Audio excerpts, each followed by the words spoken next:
Hello. Well, I hope everybody had a good Christmas. I just wanted to go ahead and get another Q&A in before the new year for folks that might not could have made the last one.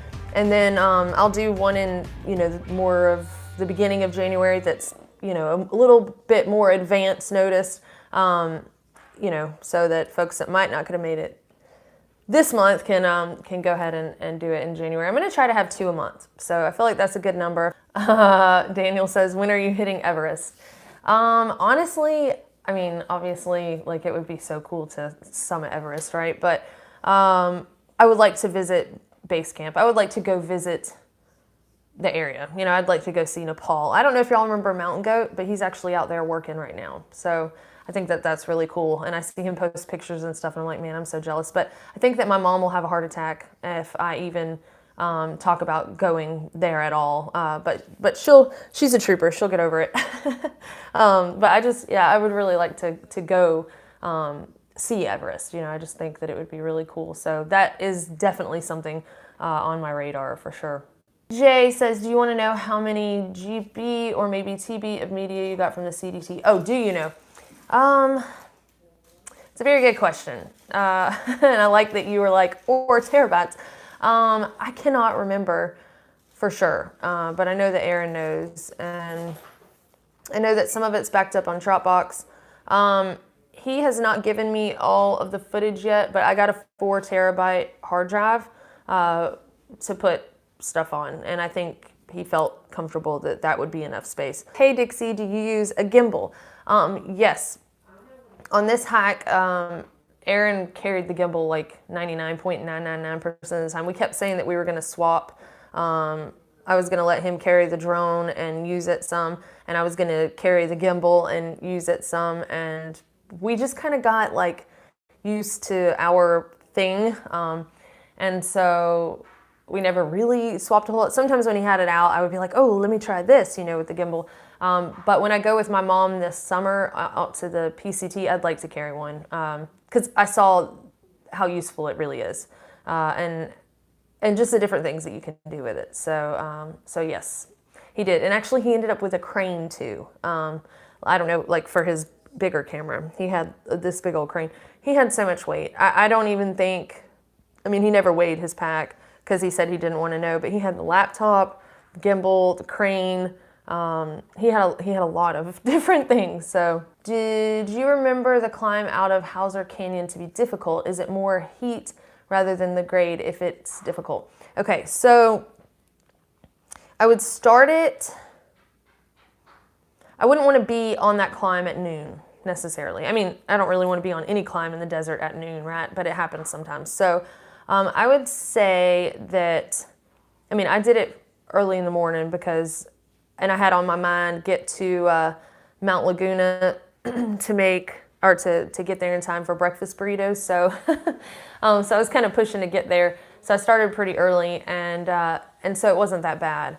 But if the creek has water, then I probably filled up coming out of there. So, and it's like in the first 20 miles, it's the first big climb. But there are switchbacks, and you can take your time. It's really pretty. So it's not like a hand over hand climbing. It didn't feel like that at all. It was difficult. That's the most difficult thing up to that point that you will do. But it's not anything to fear. So you'll know when you're on it. You'll be like, all right, here's the climb. But yeah, it's not going to be the end of the world. I promise you. And on the PCT, you're going to have worse climbs than that, so it's just conditioning you. And just think about all the goodies and snacks and stuff like that you could get at Mount Laguna after you make that climb. So if you keep that in your mind, like, I could do this, then you can do it. So, yeah. I'll be excited to hear what you think about it after it's over. I bet you'll be excited when you get to the top, though. Are all of your gear picks with the thought of saving weight in mind? No, not necessarily. So, yes. But it's really with the thought of like comfort in mind, and you have to balance that comfort between the comfort that the item offers you and also the comfort of how heavy it is. So an item might be really, really comfortable when you use it. Like if I carried a twin mattress, I'd be the one that's most comfortable sleeping at night, right? But at the same time, I won't be as comfortable during the day while I'm hiking. So comfort really kind of has two meanings out there, or it can be comfortable or uncomfortable in two different ways. And so I think it's just kind of a balancing act, you know? And so my thing is, how light can I get this until it becomes uncomfortable to use? And I'm sure there's like some graph, you know, where those 2 points, like comfort of use and comfort to carry, can like intersect and be the perfect spot. But you know, I don't actually graph those things out, but it's just kind of in my mind is kind of graphed out. So for example, my Neo Air Thermarest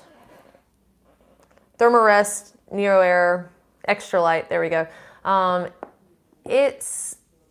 have the short one now. So from my knees down to my feet, my legs hang off. And normally I put my pack under my legs to, you know, kind of cushion my legs or keep them a little more insulated from the ground. So I was willing to shave off the comfort of having my legs on the pad to save 4 ounces of weight. And that was worth it to me. So yeah, so it's kind of a balancing act. I hope that makes sense. Let's see. Are you still planning on speaking at Wofford College next year? Would love to see you in person. Yes, I am. So I'm thinking unless we change it, it's supposed to be March 14th. So it'll be Pi Day for those of y'all who like numbers. That's the date so far. It is a public event, and they said that, you know, I can tell folks about it. So if any of y'all live in South Carolina or near there, or just want to come over, then come on, and I'm gonna be talking. If y'all don't hear me talk enough. So I'm really excited about going there. I really am. What are you going to speak about at your presentation at that college? It's still kind of, I mean, obviously I'll talk about, you know, some backpacking. It's still kind of a work in progress, the way that it's going to be done, but it'll be about, you know, about the Triple Crown and I don't know, I'm still kind of working on that. So, but we had talked about some different formats for the way that we could do it, like show some video and then like have a discussion and then open it for Q&A, or, I can present just the whole time. I'm like, I can definitely talk for like 45 minutes. Like that's not a problem. But I don't know. I'm still playing around with some ideas, but it will be talking about backpacking and maybe the lessons that can be learned from that, like life lessons that I've learned from that and carried with me from that. So if that makes sense. Jay says, for the talk, consider getting a recorder like a Zoom H1N. Aaron may have a suggestion afterwards. If you can get video, he can sync the video and audio together. Yeah, so what I've been doing when I record videos outside now, like the topics that I've been recording, I use the Sony that I have on the tripod, and then I use this mic that I have hooked into my phone right now, and hook it into my phone and just record sound. So, and then he does sync them. So, and I clap. I'm like, okay. So that's how we do that now. Lloyd says, how's Fancy doing walking on the harness? Is she okay off leash? We're still working on Miss Fancy. So I guess I haven't really told y'all the story of Fancy, or maybe some of y'all know, but I found Fancy when she was, I would say a few months old, but she was still pretty small. She was about starved to death. And she was on a trash pile in the backyard, well, behind the fence. She would not let me put my hands on her. She would not let me like pet her, touch her. She ran and hid from me and cowered and shook and cried, and she loved Hank, my other dog. So she bonded with him real quick, and it's finally transitioning to where she trusts me almost as much as Hank. But we're gonna start some obedience classes. Like I can get her to sit, I can get her to lay down and shake and all that stuff. And she walks pretty good on a leash. I really haven't done much off leash with her, and I want to start hitting some trails. We've just been kind of conditioning her to walk on a leash around the neighborhood. She has a new pack now, And so I'm going to start, with the harness first. It's just, there's been so much going on with Christmas, and I just hadn't had time to work with her a whole lot like I want to. But we're going to start doing that pretty routine because, time is of the essence. But I just think it's going to be really cool to see her transition from being seriously like almost scared to death of people to finding, hopefully some comfort in hiking. I think that she has serious anxiety. Like she's pretty anxious, and it comes and goes. 1 minute she'll be fine, and then the next she's getting like kind of skittish, even with me. So I can say, Fancy, come, and 1 minute she'll like run and be excited, and the next she's kind of like, am I in trouble? And I'm not exactly sure what those triggers are, but I'm trying to work on it. But she'll cry and kind of run away, and then she'll kind of come back and check up, and that can be really frustrating when you're telling a dog to come. But what I've noticed is if I can kind of take her mind off of it and tell her, Fancy, wherever she's at, sit, then she gets excited because she's like, this is something I know, this is something I can do, this is something I get treats for, and I get praised for. So she'll sit, and then I'm like, Fancy, wait.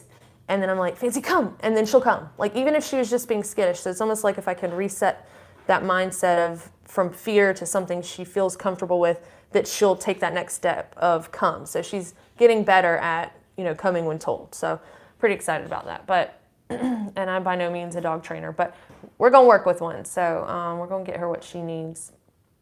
But I am pretty excited because bless her heart. She got parvo while I was keeping her to find her a home.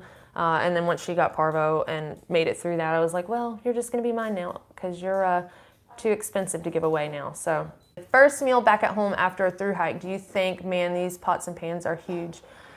Kind of. Or like if you stay at a hostel, I remember on the AT staying at a hostel and cooking pasta sides while I was at the hostel in a bigger pot. And I was like, this is really weird. Like this is, much bigger than it needs to be. So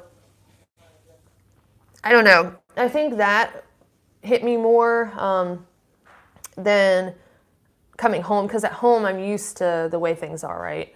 Kind of like when I get home and my family calls me Jessica and not Dixie, it doesn't seem weird as much as like if I'm out on trail and somebody were to do that. I don't know if that makes sense, but yeah, I did notice while I was at a hostel in the AT.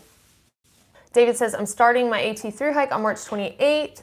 Yeah, mine was the 29th. I'm super excited about it, 91 days and counting. I was originally planning on a 2020 thru hike, but decided a few weeks ago that I couldn't stand to wait. That is awesome. I mean, if you have the opportunity to do it now, because not to be morbid, but you never know, like you could get in a wreck and like lose your legs. I mean, there have been people amputees who have done it, right? But like, I'm just saying, if you can, go ahead, because you don't know what's going to happen. You could have some financial crisis or, who knows. So, whoops, I keep hitting the wrong thing. I went from having 15 months to figure it out to 3. I've got all of my gear figured out, but wondered if you have any recommendations on ways to prepare mentally, physically, or any suggestions. So, honestly, I think that you could prepare like 5 years ahead of time, and it's not really going to make a huge difference. Now, of course, in the budget, buying gear over a long period of time versus in 3 months for a hike is a big difference. And that's exactly what happened to me on the AT. Like I decided, I think it was like in September that I was going to hike the AT, somewhere around there, somewhere in the fall. And, by October, I quit my job, or maybe, no, it was November 1st that I quit my job. And then I was on the trail at the end of March. So not quite exactly the same timeline, but pretty close. And I did not buy my first piece of gear for the trail until February. And the first thing I bought was a pair of hiking boots that I ended up not using. Well, I started out in them, but so I guess what I'm trying to say is there are people who literally plan like 2 weeks ahead of time and just go with it. So, but for ways to prepare in general, I don't know if you've seen that Appalachian Trials book, but he talks about in there to make a list, like to make a list in your phone or in a journal or something like that of why you want to thru hike, and kind of that's something you can look back on later. Like, I want to be more confident in my abilities, or I want to complete a childhood dream, or I want to feel more independent, or, just any of the reasons that you want to. And then, like, if I don't complete the thru hike, I will be disappointed in myself, or I will, whatever. So those are some little mental exercises, I guess, and lists that you can refer back to on a bad day. But I think just knowing that it's very normal to be nervous, knowing that it is a big deal, like it's a life-changing thing, and it's changing the way that you're going to be living for 6 months or however long it takes you. So it's normal to feel nervous. Like if you weren't nervous at all, I'd be a little more worried, But I mean, if there are folks watching that are like, I'm not nervous at all, like, I guess don't freak out or anything. But I just don't think there are that many people who don't get nervous. So just knowing that that's normal, and also knowing that, if you, like, reminding yourself that you don't have to do it all. You don't have to. Like, nobody is going to hold you at gunpoint and make you finish the trail. So you just go out there and see how you feel about it, And that's all you can do. Just get out there. It's not like you're, I don't know, signing up for something that you have to do for a certain period of time. So other than that, just focus on being excited. Focus on, I don't know, just knowing that you're going to be doing something that not a lot of people get a chance to do. So I hope that helps a little bit. But I mean, I wish I had the perfect answer, but even when I was heading out to the PCT and Perk and I were on the Greyhound bus, like, I was gagging. I was so nervous. Like, and that was my second hike, Even before the CDT, I was nervous. Like I get nauseous, I get nervous, and I'm sure I would again on another hike that's that long. So don't think that that's strange if that's how you feel. Any thoughts, routes, or strategies for hiking the Camino? I can't tell you yet, but my sister and I need to really sit down. We were kind of talking about that a little today. We need to sit down and kind of start planning some of that, especially since we're going to another country. It's not as easy as, I'm going to drive over to California and start hiking this trail. So I need to get with Deanna, and she's the lady that she was on here a second ago. I saw her, that is an admin in the Homemade Wanderlust backpacking group on Facebook, who does a wonderful job, by the way, but she's hiked it twice now.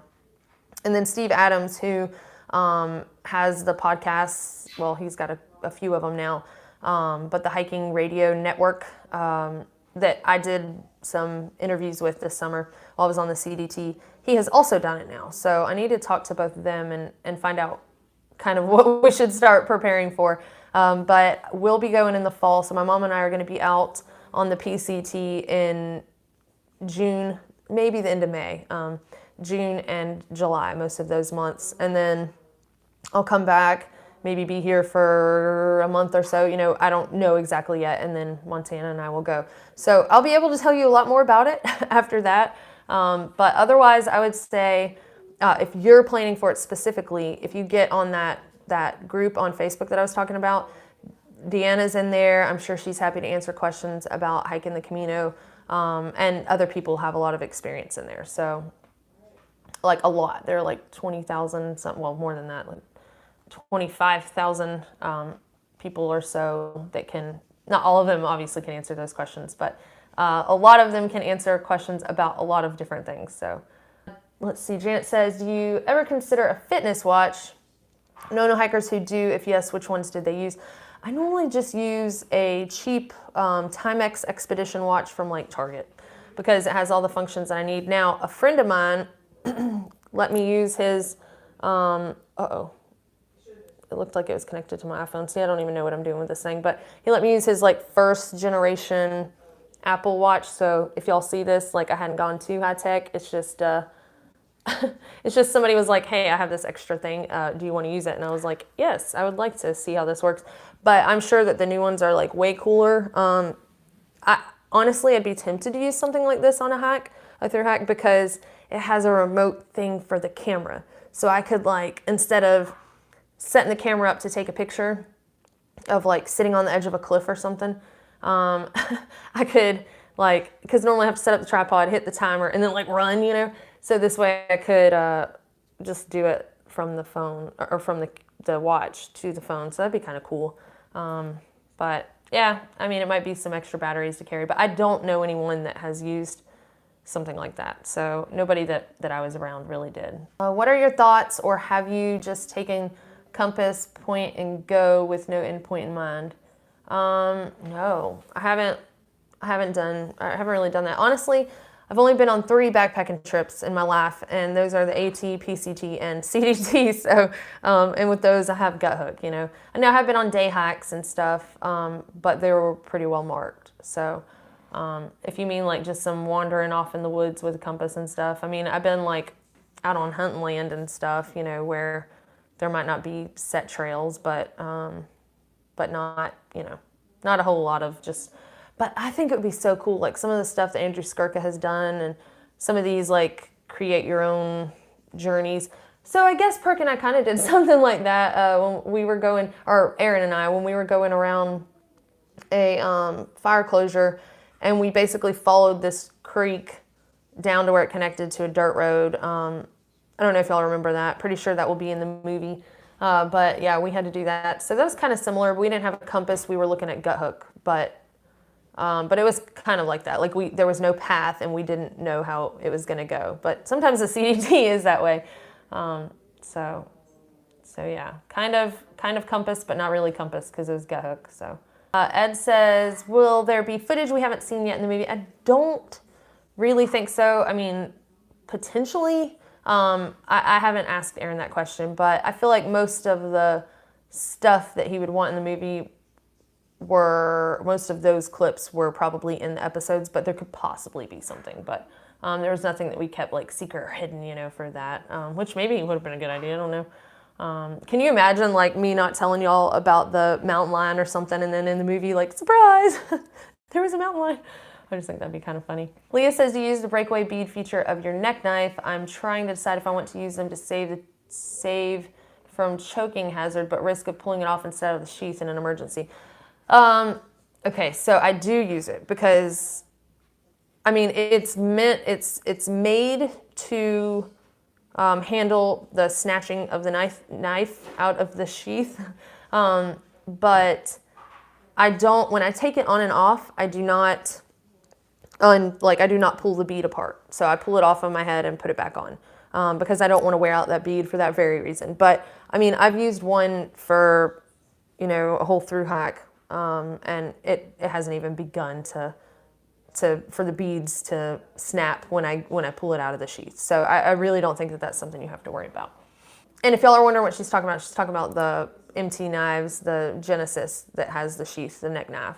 Tim says, what was the hardest climb for each of the trails? Whew, that's a good question. I would say the AT would by far be Katahdin. It would just be Katahdin. Probably because it was so icy, but also hand-over-hand climbing. There's some rebar. Mount Moosilauke was kind of a doozy because of like wooden wedge steps coming down. So I would say that was probably the most difficult descent, although Katahdin was tricky coming down in ice and snow. But anyway, Katahdin, I'm going to stick with that. Then on the PCT, I would say, I would probably say either Baden-Powell. No, who am I kidding? No, no, maybe in the desert section, Baden-Powell. I would probably say one of the passes in the Sierra for sure. It's difficult to figure out which one I want to say. Probably, I don't know. Forster wasn't so bad like I thought I was going to die, but it was just the first one that was like, bam. So it got me used to the idea of what the Sierra was going to be like. So I don't know. Mather was real bad. But see, it's not fair to name these because in a normal year of the PCT, that probably wouldn't be the case. And Whitney wasn't on the PCT, otherwise I would say Whitney. But it wasn't like specifically on trail, so that was a side thing. So I would say for me, Mather, I don't know what in a normal year. And then, let's see, on the CDT, Gray's probably, Gray's Peak. Yeah, because you're on that spine, and I mean, it was pretty sketchy. And like the the lightning and stuff like that. It wasn't too bad that day. Like my hair wasn't standing up, but so I would say Gray's Peak, which is the highest point. So yeah, that's a good question. What are some of the differences you are working through for your PCT hike with your mom? Will you share a tent? If so, what kind? Other things like this. Yes. So not only will mom be there, but Fancy May will be there, which is a little dog I was talking about before. My little rescue child. I guess they're both kind of rescues, but she will be there. Mom will be there. I think what we're gonna do, because I think mom wants to share a tent, which I'm totally fine with. And I'm gonna try to carry more of the weight and, her not have to tote so much. So I think, like if there's gear that we could share. So I think that we'll share the shelter. And I think that that's pretty much all we'll share. I think we'll both have a stove, both have fuel cans and all that stuff, just because, like, why? That way we can both sit there and do what we want, when we want, kind of thing. I'm thinking about getting the 3-person Z-Packs tent. So is that the triplex? I guess might be what that's called. I know maybe I should know that, but so I'm thinking that might be what I do, since it's going to be me and her and Fancy. I think we would fit fine in the duplex, just the two of us, but having Fancy in there too, I'm like, I don't want to be like crammed in there like sardines and just super uncomfortable the whole time. So I would carry that. And then, she'll carry her other stuff, but, so that's the only weight she gets out of. But, I also have some of Fancy stuff and recording stuff. So, but the good thing is this time it's not going to be like, oh my gosh, we have to do 20 to 25 miles a day. We can kind of, be a little bit more low key and slow it down a little bit. So, but that's a really good question. But yeah, other than that, just trying to figure out what gear she's going to use. So I think, after Christmas, well, it is after Christmas now, but right here in the next couple weeks or whatever, we're going to start kind of dialing in what she wants to use. And like trekking poles, I am getting her ultras, and like, I'm like, you're going to have ultras. And I mean, obviously if they don't work for her, she can have something else. But I think I'm wanting to try a different sleeping bag potentially anyway, so we'll have 2 sleeping bags that we can use. I still have the one from the AT, but it's not super, super warm, and it's a little heavier. So I don't know. We'll see. But we're still kind of working on all that. But I'll definitely let you see her gear list whenever she decides on some of that, if y'all are curious what she's wanting to use.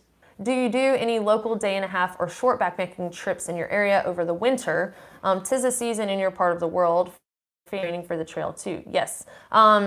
So I have not done any backpacking trips other than the Appalachian Trail, the Pacific Crest Trail, and the Continental Divide Trail. So that's the only time I've ever put stuff in a pack and went for a walk and stayed the night, and then, woke up and did it again.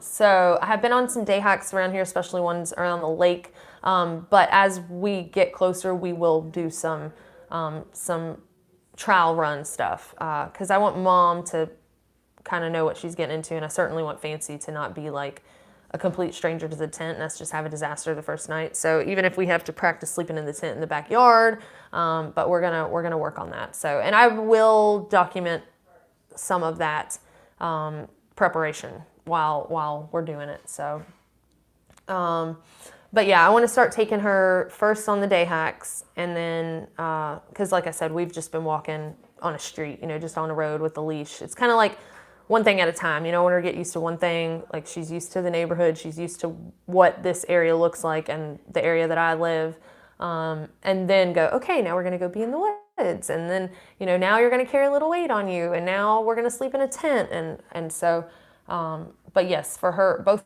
her and mom, we need to do some of that. So Krista says, I'm so excited to see the PCT through your mom's eyes. What are you most excited about her experiencing hiking? I'm very excited. Like, she's never been to California. She's never been to Oregon. She's never been to Washington. I'm just excited to see her, like, see the sunset and the sunrise, and, like, to just relax. Like, she's always taking care of everybody but herself, and just kind of, yeah, just relaxing and clearing her mind and maybe even finding like more confidence in herself. Like, man, if I can take a crap in the woods, I can do anything, you know? I mean, there's just something about that. Like, I don't know. So like all of that, you know, the confidence and just maybe being a little more traveled and also seeing, which isn't on the trail, but the Pacific Ocean, like she's never seen it. So, or touched it, you know? And the fact that she's going to be doing this at 60, I think is awesome. And just having her share something with me that means so much to me, you know? So yeah, those things. What have been your best and worst moments on trail? Man, that's tough. Because sometimes, like the worst moments make the best stories, right? I mean, kind of, unless it's like epic trail magic. So I would say the worst time I had on the AT was when Sugar died. Well, when she was sick, and then after she died, and you know, I got back on trail, and that still hurts, you know.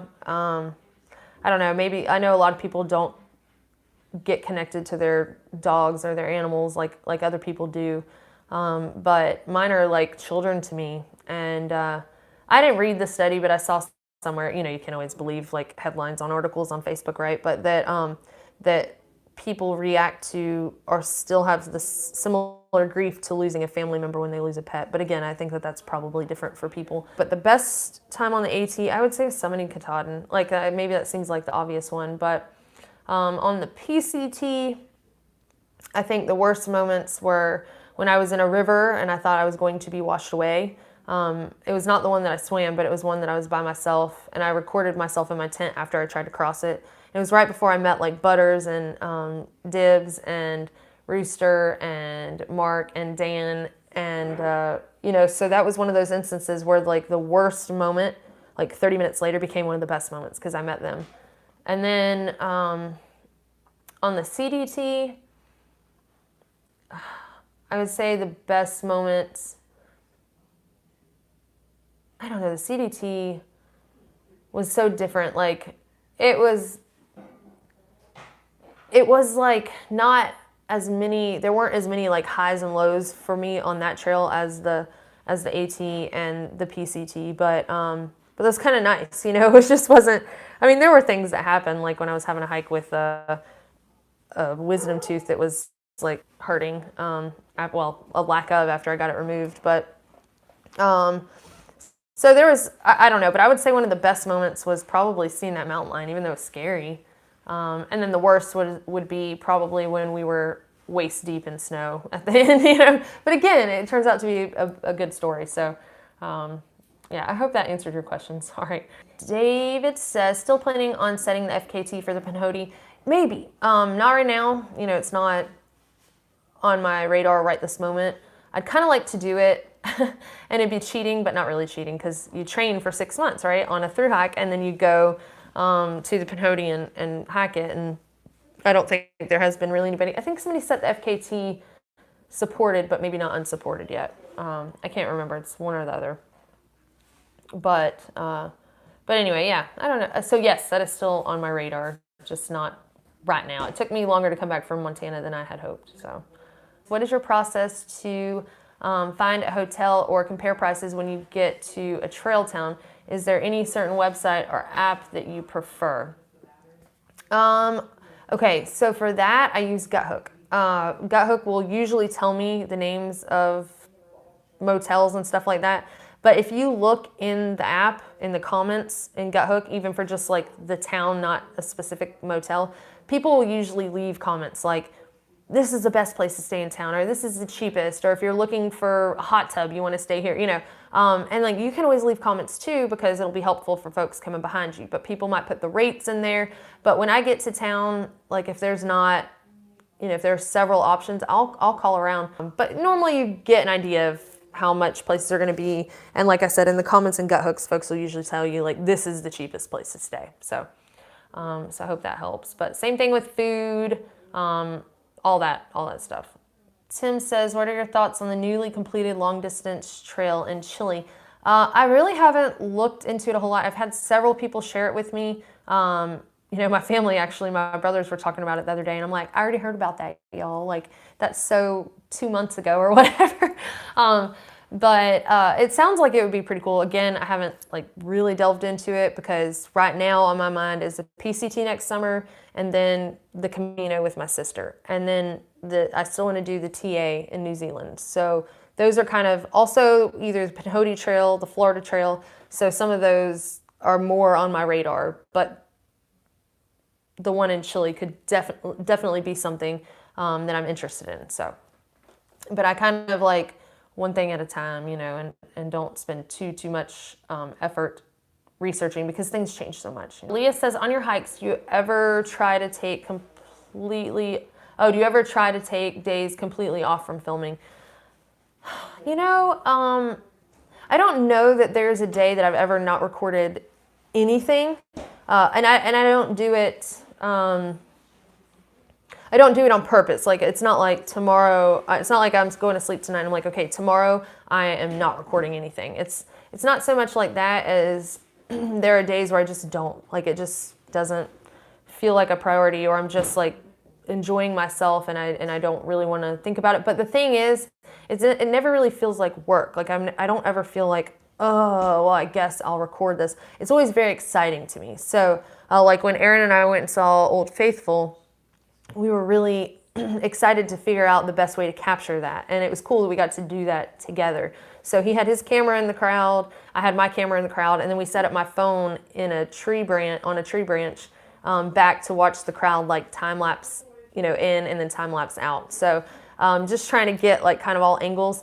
But I'm one of those people that when I go to record something, I look at it with my eyes first. Like, I'm like, okay, I see this, I'm here in this moment, I'm experiencing it. I want to make sure I capture it too. And then, you know, then I capture, but I always make sure to like look with my eyes and to really take in that moment. So it's not like I'm going, man, I don't remember what Old Faithful was like because I just looked at it through a screen. No, I remember, like, I paid attention and I was present, you know, while also capturing it. But it's like, I really enjoy sharing things with other people. So it doesn't feel like work, but there are days that I certainly might only have like one video clip or something. Keep doing what you're doing, Jessica. I see some major sponsors in your future, for example, REI. You know, it's funny that you mentioned that, and I'm not about to say like, oh, REI is about to sponsor me. No, I'm just kidding. It's funny you say that because it's like I try to avoid sponsorships like the plague kind of, but it really depends. It really would depend on the situation, right? Because I want to remain completely independent from any kind of influence on the way that I do my videos, the things that I have to talk about, the gear that I use, you know, everything that I do is because I want to, and I don't want that to change. And that's why I'm so fortunate to have folks like y'all that support me, because otherwise I would have to rely on that stuff, right? So, so y'all are like private sponsors. I mean, that's basically what it is. And sure, while I talk to y'all about things and and obviously your opinion matters, you know, if somebody was to say like, well, if you don't use such and such pack, I'm not going to sponsor you anymore. And I'd be like, okay, like, I hate that you feel that way, but, you know, I want to use this pack. And and then I don't have to worry about, you know, I don't do like free gear for talking about stuff. You know, it's funny because the stuff that I like, I'm going to talk about anyway. So, for example, Patrick with his knives, like, I had one of his knives first before we ever worked on like putting my logo on it. And it's because I believed in his work. I thought it was quality. I enjoyed the product. And then we went from there. But he doesn't sponsor me, right? We just work together on a certain item. So I don't know. I guess I'm more open to something like that. But I just don't want to lose credibility because I have to talk about some piece of gear because I carry something that somebody suggests. So I can't even, I did the Garmin InReach video and somebody was like, are you sponsored by Garmin? And I was like, no, I just am sharing a tool that I used and that I think is a good tool to have and why I think so. And they're like, well, you sounded very salesy, you know? And I'm like, well, I'm not. Like, I think that Garmin can do just fine with sales without asking for my help, you know? And I think like legally you have to tell people if you're sponsored. You know, you have to say, I was paid to say this. But anyway, people will think what they will. I think, however, people want to run their stuff, they should, you know. But that's just how I prefer to. All right, y'all. Well, I love y'all. Thank y'all so much for everything, and Happy New Year, and I will talk to y'all next year.